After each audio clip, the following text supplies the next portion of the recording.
Salut à tous les amis, j'espère que vous allez bien. On se retrouve aujourd'hui pour une nouvelle vidéo. Tout d'abord, annoncer que ce soir, match entre le Barça et Girona, ça va être très excitant. Surtout après le match nul du Real Madrid à Benito Villamarín contre le Real Betis. Mais ce qui va nous intéresser dans cette vidéo, c'est évidemment évoquer un petit peu de mercato parce que les informations, elles fusent depuis hier concernant par exemple Ronald Araujo par rapport au Bayern Munich. Donc ça va être un sujet que nous allons évoquer ensemble. On va évoquer également d'autres choses qui ont déjà été évoquées dans la presse, pas mal de choses qui vous intéressent. Bon, allons-y, on va commencer par le match contre Girona ce soir. L'absence de Marcos Alonso par blessure au dos. Également Ter Stegen, comme vous le savez, est out pour 2 à 3 mois. Donc là aussi, confiance totale en Iñaki Peña. Un match qui va être intéressant. On va pouvoir voir donc Eric Garcia qui sera titulaire ce soir. Pas de Pablo Torre, donc clause de la peur qui a été mise en place pour pas qu'il ne puisse affronter le FC Barcelone. Au contrario de Eric Garcia, question de timing selon Xavi. Donc ça va être excitant. Il y a des bons joueurs à Girona qui intéressent le Barça, notamment Savinho, l'ailier gauche, qui peut également jouer à droite de cette équipe, le Brésilien qui appartient à Troyes et au City Group de manière générale. Yann Couto qui avait pu signer à Barcelone il y a quelques années, avant de finalement choisir Manchester City, là aussi le City Group. Alex Garcia qui intéresse le Barça aussi, même si ce n'est pas non plus la piste prioritaire. L'ancien club d'Oriol Romeu, tout simplement, qui est aujourd'hui deuxième du championnat d'Espagne avant le match de ce soir, qui pourrait repasser leader en cas de victoire contre le Barça. Match à Montjuic, après une belle performance la semaine dernière contre l'Atlético, le Barça a besoin d'enchaîner après la qualif contre Porto. Là, tu affrontes l'Atlético, qui est toujours, Girona, qui est une équipe très excitante, qui joue très bien au football, avec des joueurs expérimentés comme Daleblin par exemple.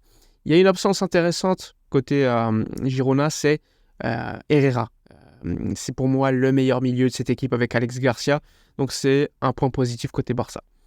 On verra donc ce soir. Passons maintenant côté Mercato, avec l'information d'hier concernant Ronald Araujo. Elle vient de tout d'abord un journaliste allemand qui est très référencé côté Bayern Munich. Il explique que Thomas Tuchel et Ronald Araujo ont tenu une discussion hier au téléphone concernant le futur du joueur, que le joueur intéresse beaucoup le Bayern qui est prêt à tout au niveau financier de faire une offre énorme pour le convaincre. Donc ça, c'est la news qui est sortie. Ensuite, juste avant le match du Bayern, des journalistes ont demandé à Tuchel est-ce que c'était vrai qu'il avait appelé directement Araujo. Il a dit que moi j'appelle aussi ma mère, c'est pas pour autant que vous faites un article dessus. Donc je pense qu'il n'y a pas de fumée sans feu, je pense qu'il y a eu contact direct entre Thomas Tuchel et Ronald Araujo. Juste après que l'info elle sorte, évidemment tu as eu la version des médias catalans, notamment celle qui explique qu'il y a un démenti total de la part de l'entourage du joueur, qui explique qu'il n'y a rien eu, qui explique que le joueur est très heureux à Barcelone, et que sa priorité, c'est d'être concentré sur le Barça.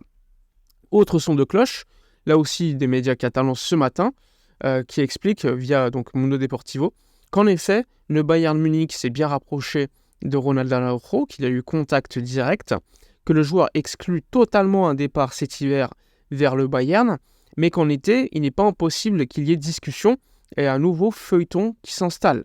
Même si Araujo est heureux, sa priorité est sportive et veut gagner la Ligue des Champions et lutter pour celle-ci tous les ans. Donc, là aussi, autre son de cloche, il faut savoir que Ronald Araujo a une fin de contrat en 2026. Rappelez-vous, son agent avait eu des discussions avec Manchester United. Finalement, Araujo avait décidé de rester, discussion avec Luis Suarez à l'époque notamment, alors que l'offre de United à l'époque était bien supérieure. D'ailleurs, Araujo ne l'a jamais caché, sa priorité était de rester à Barcelone. Aujourd'hui, il va être père donc, de 2 enfants. C'est l'un des capitaines du Barça. Donc, Araujo sait qu'il a une responsabilité. Le Barça lui a mis une clause de 1 milliard, 2026. Donc, l'été prochain, il y aura un juge de paix. Soit le joueur décide finalement de prolonger son contrat, ce qui est possible puisque le Barça va lui faire une nouvelle proposition via Deco. Soit Ronald Araujo considère qu'il doit partir et dans ce cas-là, le Barça va devoir le vendre, non pas à un prix, on va dire, abordable, mais à un prix très très élevé. Là, on parle d'un joueur qui est considéré comme l'un des meilleurs à son poste. Il faut savoir, évidemment, comme d'habitude, comme s'il ne prolonge pas d'ici là, il lui restera 2 ans de contrat l'été prochain. Si tu ne le prolonges pas et qu'il part pas, eh bien l'année d'après, à l'été 2024, à l'été 2025, pardon, il lui restera 1 an de contrat. Donc là aussi, le prix sera beaucoup moins élevé. Donc il y aura véritablement un véritable dossier Araujo.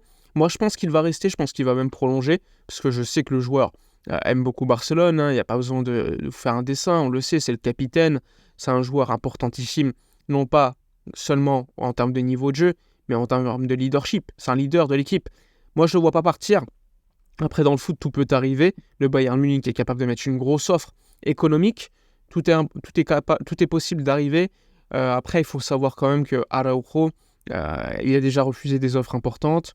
Je pense que ça peut être également une stratégie pour augmenter son contrat par rapport au niveau qu'il a, le leadership qu'il a dans l'équipe, et surtout par rapport aux offres qu'il a. Parce que tu as le Bayern qui est certes présent, mais tu as encore United qui veut le joueur depuis déjà quelques années et qui sait que là, il y a un joueur qui est très sérieux, très bon, qui peut être très utile en défense centrale.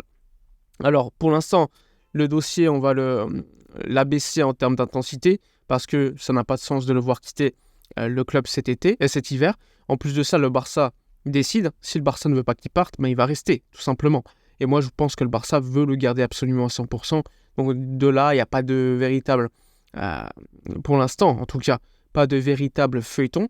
Mais en été, attention, il faudra suivre cela, voir si le club réussit à le prolonger. En tout cas, on va en parler, ça c'est sûr, lors des prochains mois.